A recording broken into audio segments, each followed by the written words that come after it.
Do you struggle to get the bar off your chest in a bench press? Well, then keep watching for some helpful tips to get that fixed up. Now, the last video in this series went over the 3 points of contact that we need to be maintaining to create a nice, stable platform to press off of.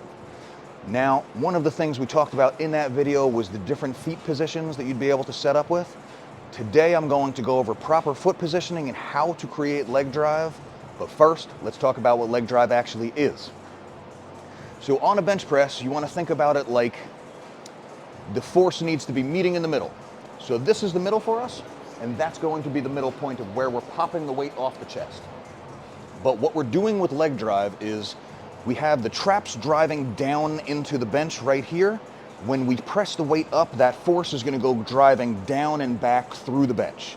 Now we're going to create an equal and opposite force to drive through the feet, up through the body, to create tension at this midpoint, to create a bowing effect of popping the weight off the chest.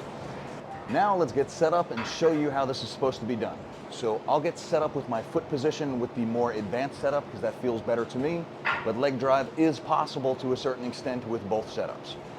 So let's get set up nicely, wedge the upper back into proper position, get the chest nice and high, glutes activated, and feet slightly out in front.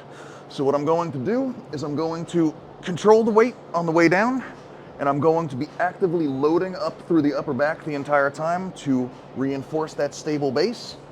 And what I'll do at the bottom here is let the bar somewhat sink in so that I have something to pop up. So what this looks like in practice is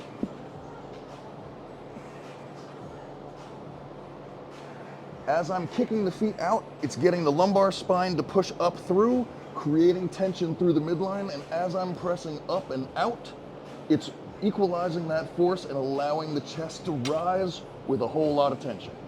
So collapse, drive forward.